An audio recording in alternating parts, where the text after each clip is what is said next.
தமிழ் உறவுகளுக்கு வணக்கம். ராஜபாளையத்தில் தேவேந்திரகுல தலைவர் போட்டியிடுகின்றார். ராஜபாளையத்தில் தேவேந்திரகுல தலைவர் போட்டியிடுகின்றார் என்ற தலைப்பில் இந்த காணொளியை காண்கிறோம்.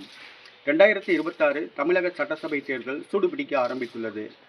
அனைத்திந்திய அண்ணா திமுக கூட்டணி முன்னணியில் உள்ளது. கருத்து கணிப்புகள் அனைத்தும் அதிமுக ஆட்சியை பிடிக்கும் என்று கூறுகின்றன. கடந்த 5 ஆண்டு கால திமுக ஆட்சி மக்கள் விரோத போக்கை கடைபிடித்துள்ளது.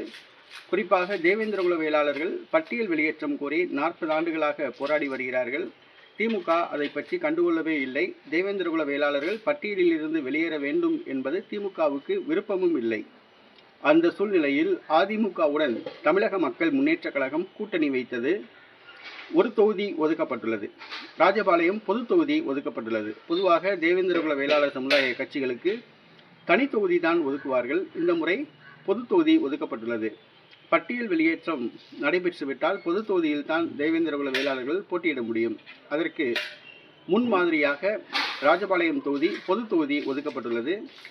தமிழக மக்கள் முன்னேற்ற கழகத்துக்கு ஒதுக்கப்பட்டுள்ள ராஜபாளையம் பொது தொகுதியில் தமிழக மக்கள் முன்னேற்ற கழக தலைவர் ஜான் பாண்டியன் போட்டியிடுகின்றார். அதிமுக கூட்டணியில் தேவேந்திரகுல தலைவர் ஜான் பாண்டியன் அவர்கள் போட்டியிடுகின்றார். எந்த சின்னத்தில் போட்டியிடுகிறார் என்பது முடிவாகவில்லை. அது பின்னர் அறிவிக்கப்படும்.